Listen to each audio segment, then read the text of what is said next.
एक ईश्वर में आपका स्वागत है। आज हम विचार करेंगे कि हिंदू मूर्ति पूजक हैं या एक ईश्वरवादी हैं या दोनों हैं।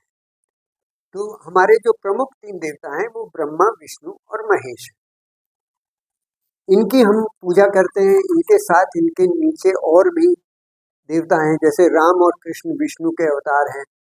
इस प्रकार इनके नीचे हमारे साथ इंद्र देवता हैं, वरुण देवता हैं। हम नवरात्र में कलश की पूजा करते हैं तो उसमें वरुण देवता की पूजा करते हैं। तो ये जो तीन देवता हमारे हैं, इसमें जो बेसिक पॉइंट है वो ये है कि ये तीन देवता स्वतंत्र नहीं। ये इनकी सत्ता सबसे ऊंची सत्ता नहीं, सबसे ऊपर सत्ता ब्रह्म की है। और ब्रह्म ने पहले अपने स्त्री पक्ष को बनाया देवी रूप में, और फिर देवी ने ब्रह्मा, विष्णु और महेश को बनाया, और इसके बाद और तमाम देवता बनते आए। तो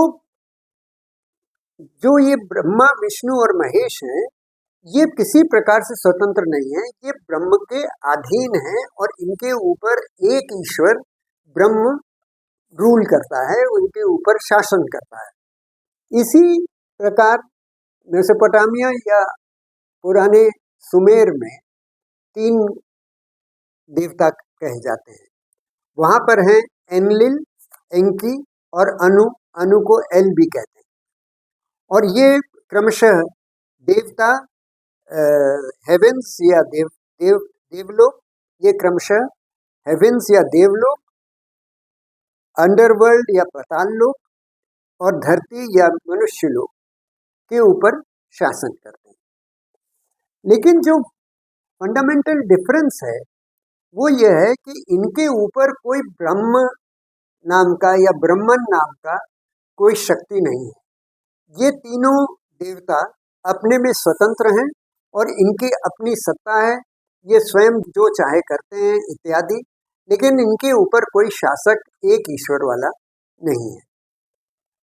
अतः जब कुरान में कहा गया कि डू नॉट मेक पार्टनर्स, अल्लाह के पार्टनर मत बनाओ, जैसे 31.13 में कहा गया, याद करो जब लुकमान ने अपने बेटे से उसे नसीहत देते हुए कहा, ऐ मेरे बेटे, अल्लाह का साझी न ठहराना, निश्चय ही शिर्क बहुत बड़ा जुल्म है।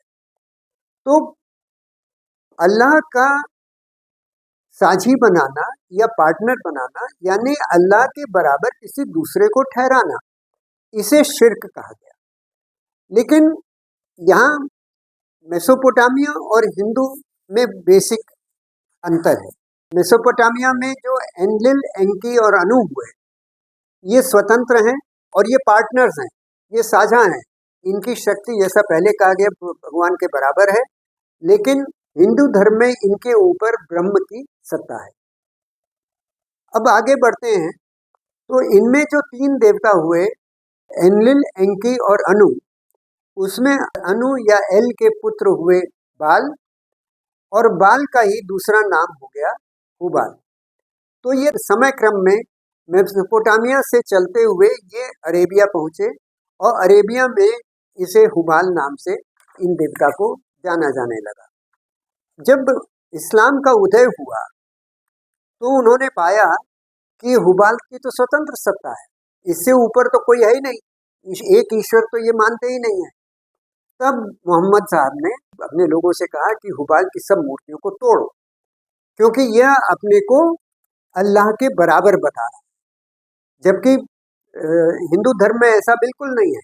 हिंदू धर्म में जो अनु या एल के समकक्ष जो शिव हुए, वो ब्रह्म के या अल्लाह के पार्टनर नहीं होते हैं।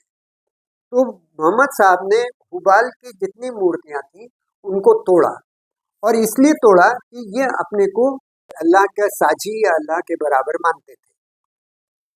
अब इससे आगे बढ़े तो वापस प्रश्न आता है कि क्या हिंदुस्तान में जो मूर्ति पूजा होती है, क्या वह हुबाल जैसी है?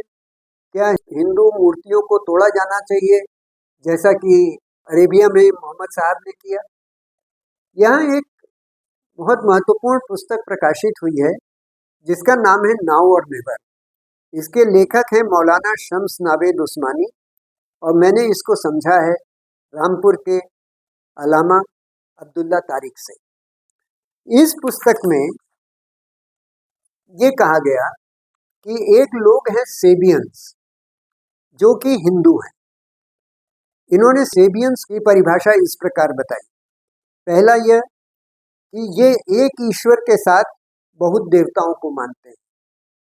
दूसरा ये कि ये फरिश्तों की पूजा करते हैं, ज्योतिष में विश्वास रखते हैं, ये तारों की पूजा करते हैं और अग्नि की पूजा करते हैं।